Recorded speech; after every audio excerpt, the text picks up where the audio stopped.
नाज़रीन, गुफ्तगू का सिलसिला हम आगे बढ़ाएंगे और इस वक्त हमारे साथ स्टूडियो में dermatologist professor doctor Atif Kazmi मौजूद हैं। उनसे हम बात करेंगे आजकल के मौसम के हवाले से, ख़ास तौर पर बरसात में स्किन पर क्या असर होता है और फिर स्किन का ख्याल रखने के लिए किन किन चीज़ों की ज़रूरत रहती है, कब डर्मेटोलॉजिस्ट के पास जाना बहुत ज़रूरी हो जाता है, इस पर हम बात करेंगे। अस्सलाम वालेकुम डॉक्टर साहब, क्या हाल चाल है आपके? डॉक्टर साहब, बहुत शुक्रिया आपकी तशरीफ़ आवरी के लिए। सबसे पहले तो मैं हमेशा की तरह मौसम के हवाले से बात करूंगी कि कभी बहुत गर्मी हो जाती है, कभी मतला अब्रालूद हो जाता है, कभी बारिश होना शुरू हो जाती है। तो बरसात का ये जो मौसम है स्किन पर बड़ा बुरे तरीके से असर डालता है, ना सिर्फ स्किन पर, बालों पर, आपके नेल्स के ऊपर, ओवरऑल आपकी तबीयत के ऊपर भी। लेकिन हम स्टार्ट करेंगे स्किन से, क्या कहेंगे आप? देखिए, बात ये है, आजकल है मानसून है जिसको हम बरसात कहते हैं और इसमें बड़ा हॉट ह्यूमिड वेदर है। स्पेशली लाहौर में हम ये देखते हैं कि जब भी बारिश हो जाए उसके बाद इतना हब्स हो जाता है, पसीना इतना आता है कि अगर आप एयर कंडीशन में या पंखे के नीचे नहीं बैठे तो आपको बहुत सी स्किन प्रॉब्लम्स लाहक हो सकती हैं। और ऐसे मौसम में जो ज़्यादातर प्रॉब्लम्स देखने में आती हैं स्किन की, उसमें पित्त के दाने निकलते हैं जिसको प्रिकली हीट भी कहा जाता है, हम लोग उसको मिली एरिया कहते हैं अपनी ज़बान में। उसके बाद फंगस है जिसको दाद कहते हैं या दद्दर भी कहते हैं पंजाबी में। उसके बाद एक्ज़ेमा है, एक्ज़ेमा बड़ा कॉमन है, जिसे चंबल कहा जाता है, वो भी इस मौसम में बड़ा कॉमन है। उसके बाद क्या कहते हैं, एलर्जीज़ हैं स्किन की पसीने के साथ, वो बड़ी कॉमन है जो देखने में आती हैं। और फिर ख़ारिश जो है वो भी बरसात में इस मौसम में। और जो सबसे बड़ी बात है जो हम बच्चों में बहुत देखते हैं, वो फोड़े और फिंसियाँ बन जाती हैं। वो बच्चे जो आजकल पसीने में बाहर खेलते हैं, स्पेशली लड़के जो हैं जो क्रिकेट खेलते रहते हैं और कमरे में कम बैठते हैं, एसी का इस्तेमाल कम करते हैं, उन बच्चों में देखा गया है कि फोड़े, फिंसियाँ, दाने चेहरे पे। और वो अक्सर मरीज आके पूछते हैं, डॉक्टर साहब ये आम ज़्यादा खाने से तो नहीं हो जाते? हमारा बच्चे आम बहुत खाते हैं। तो मैं ये कहता हूँ जी, आम के साथ रिलेशनशिप इसका नहीं होता। फोड़े फिंसियाँ जब भी पसीना आएगा, आपके पोल जो क्लॉग हो जाएंगे, बंद हो जाएंगे, उसके बाद पसीने के साथ ये फोड़े फिंसियाँ ये चेहरे पे निकल आते हैं। बिल्कुल सही। तो फिर उसका इलाज क्या मुमकिन है? क्या इंतजार किया जाए कि खुद खत्म हो जाए? देखिए, दो तीन बातें हैं। मैं ये समझता हूँ सीमल कि मैं हमेशा पहले भी आपके साथ बहुत प्रोग्राम कर चुका हूँ और अब भी, कि इस मौसम में कॉटन का इस्तेमाल करें ज़्यादा। जितने हमने कपड़े पहने कॉटन पहने, और कोशिश करें पॉलिएस्टर और मिक्स कपड़ों को अवॉइड करें, क्योंकि जितना हम पॉलिएस्टर और मिक्स सिल्की कपड़े पहनेंगे तो पसीने के साथ हमें और भी स्किन इरिटेट होगी और वहाँ दाने भी, फिंसियाँ भी, फोड़े, फंगस, ये सारी प्रॉब्लम्स, एक्ज़ेमा आएगा। तो नंबर वन, एक तो कपड़ों का हमें ख्याल करना है। दूसरा, मैं ये कहा करता हूँ कि गर्मियों के दिनों में इनमें हमें कम से कम 2 दफ़ा बाथ लेना चाहिए। एक दफ़ा हम सुबह उठ के नहा धो लें, एक दफ़ा शाम को काम से आके नहा लें, या रात को सोने से पहले एक दफ़ा नहा लिया जाए, शावर ले लेना चाहिए। तीसरी बात यह है, कॉस्मेटिक्स का कम से कम इस्तेमाल करें। अब आप लोग जो शोबिज़ के साथ रिलेटेड हैं, आपने कॉस्मेटिक्स तो यूज़ करनी है, लेकिन मैं हमेशा ये कहता हूँ, पहले भी आपके प्रोग्राम में, कि जब आप घर वापस जाएं, आपका ऑफिस वर्क का ख़त्म हो जाए, आपने यहाँ अपना नहीं होना स्टूडियो में, तो जाते ही अपना मेकअप उतार दें, ताकि वो जो आपके केमिकल, वो छोटी छोटी चीज़ें हैं जो करना बड़ा आसान है, कोई मुश्किल काम नहीं, कोई रॉकेट साइंस नहीं है। कोई ऐसी बात तो नहीं है कि इसमें समझ नहीं आती। इवन आप लोग जब अभी लेट से कि आपका जब यहाँ पूरा काम खत्म हो जाता है, आप 2 बजे 3 बजे फारिग हैं, यही मुंह धो लें अपना, ताकि वो जो आपने यहाँ से अपने घर तक जाना है, चाहे आप एयर कंडीशन कार में जा रही हैं, चाहे आप जिस तरह भी जा रही हैं, लेकिन वो जो आपके चेहरे पे एक मेकअप की तय जमी हुई है, वो पसीने के साथ रास्ते में आपके चेहरे की स्किन को ख़राब ना करे। बिल्कुल सही कहा आपने। अच्छा डॉक्टर साहब, दूसरी चीज़ जो मैं ज़रूर डिस्कस करना चाहूँगी, आंखों के गिर्द हलकों से लोग बहुत परेशान हैं और इसके हवाले से बहुत सी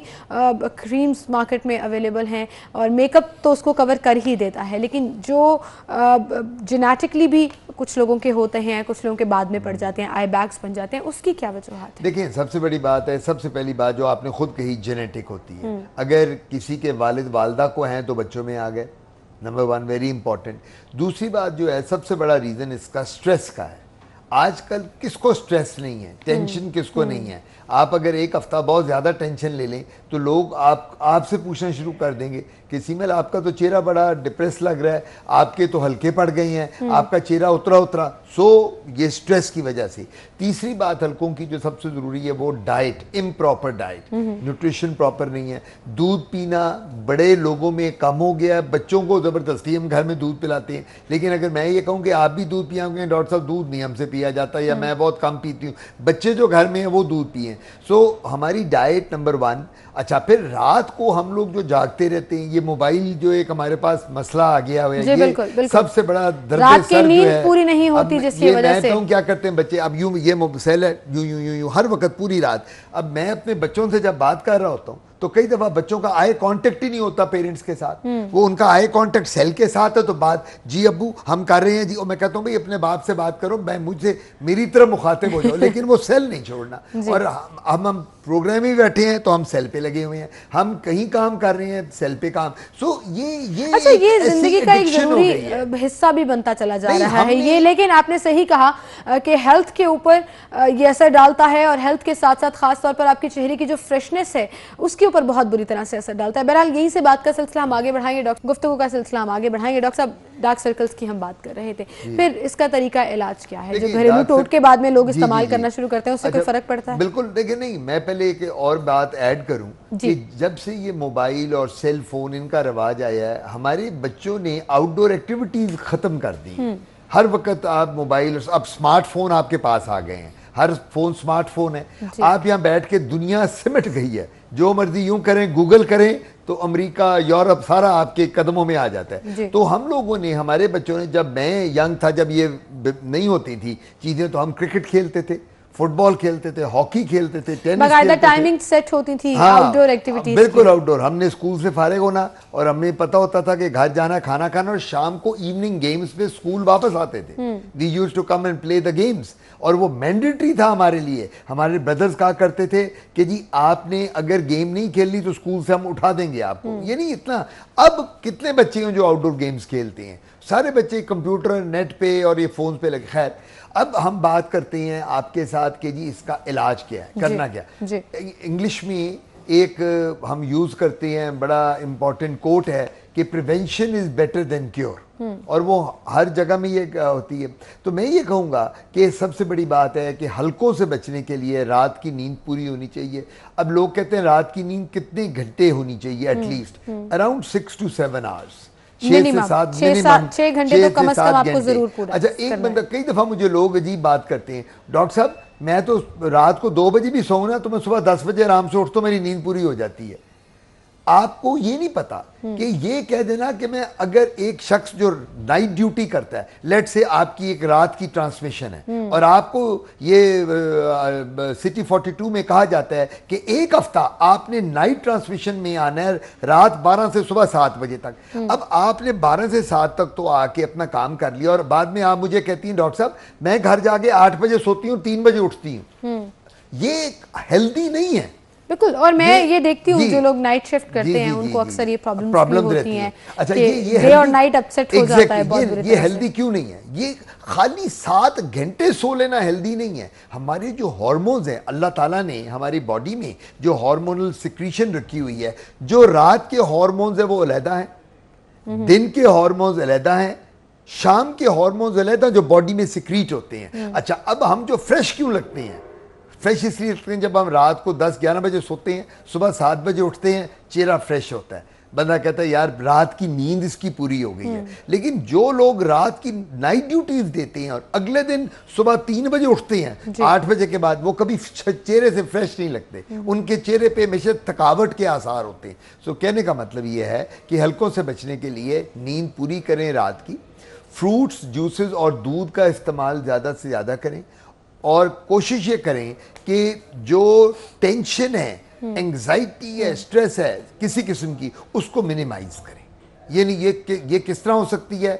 नमाज पढ़ें, कुरान पढ़ें, अल्लाह ताला के करीब हो मैक्सिमम जाए। अपने आप को रिलैक्स रखने Relax की करें, कोशिश जी करें। हाँ। लेकिन अब ये तो प्रिवेंशन की बातें हो गई, लेकिन अगर डार्क सर्कल्स पड़ गए हैं बिल्कुल फिर ट्रीटमेंट उसका है, मैं यहाँ treatment बता नहीं available है। सकता दवाइयों के नाम, हम ट्रीटमेंट देते हैं, हमारे पास मौजूद है। मैं खुद डर्मेटोलॉजिस्ट हूँ, जो लाहौर में लोग मुझे जानते हैं, यहाँ जो वो मेरे पास आ जाएं, हम उनका इलाज कर देंगे। जिन शहरों में जहाँ लोग ये प्रोग्राम सुन रहे हैं, देख रहे हैं, या उस जगहों पे जहाँ आपके पास डर्मेटोलॉजिस्ट हैं, उनको जाके बताएं हल्कों का 100% इलाज मुमकिन है। बिल्कुल सही कहा आपने डॉक्टर साहब। यहीं से हम बात का सिलसिला आगे बढ़ाएंगे। नाज़रीन, एक ब्रेक की तरफ चलते हैं, ब्रेक के बाद दोबारा हाजिर होंगे, गुफ्तगू का सिलसिला यहीं से आगे बढ़ाएंगे, हमारे साथ रहिए। बैक नाज़रीन, गुफ्तगू का सिलसिला हम आगे बढ़ाएंगे। डॉक्टर आतिफ काज़मी हमारे साथ स्टूडियो में मौजूद हैं और उनसे हम बात करें। डॉक्टर साहब, ब्रेक पर जाने से पहले तो हमने मौसम और आंखों में पड़ने वाली हल्कों के हवाले से बात की। एक और बड़ा अहम टॉपिक है, प्रेगनेंसी के दौरान जो स्किन के ऊपर इफेक्ट आते हैं वो क्यों आते हैं और क्या क्या करना चाहिए उसके लिए? ये बड़ा अच्छा क्वेश्चन है। हमने बड़ा, मेरा ख्याल इतने मैंने आपके साथ प्रोग्राम किए हैं, इस पे कभी डिस्कस नहीं किया।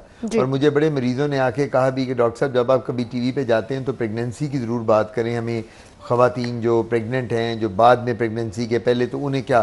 तो सबसे बड़ी बात है कि प्रेगनेंसी में हमारे पे स्किन चेंजेस ज़रूर आती हैं, और वो तो एक अल्लाह ताला की तरफ से एक नेचुरल फिनोमेना है। क्योंकि जब प्रेग्नेंट एक औरत होती है तो उसकी स्किन, वो जो 9 माह बच्चा पेट में रहता है, तो उस स्किन में ऑब्वियसली आस्ता आस्ता आस्ता बच्चे की डेवलपमेंट के साथ स्किन भी उतनी फैलती है, पेट की स्किन भी, जिस्म की स्किन भी खातून की। तो उसमें जो सबसे बड़ा जो बाद में प्रॉब्लम देखने में आता है आफ्टर डिलीवरी, वो ये होते हैं स्ट्रेच मार्क्स पड़ जाते हैं, लाइनें पड़ जाती हैं। अब स्ट्रेच मार्क्स को उर्दू में क्या कहेंगे, मुझे तो बड़ी शकील सी उर्दू मेरी इतनी अच्छी नहीं है, अगर आपके कोई डिक्शनरी याद आती है। फैलने से वो जो एक स्ट्रेच सा पड़ जाता है, डॉक्टर साहब, स्ट्रेच को उर्दू में क्या कहेंगे, कोई झुरिया खिंचाव पड़ जाता है, खिंचाव पड़ जाएगा, लाइनें पड़ जाती हैं, पड़ जाती हैं। अंग्रेजी में लफ्ज आसान है स्ट्रेच मार्क,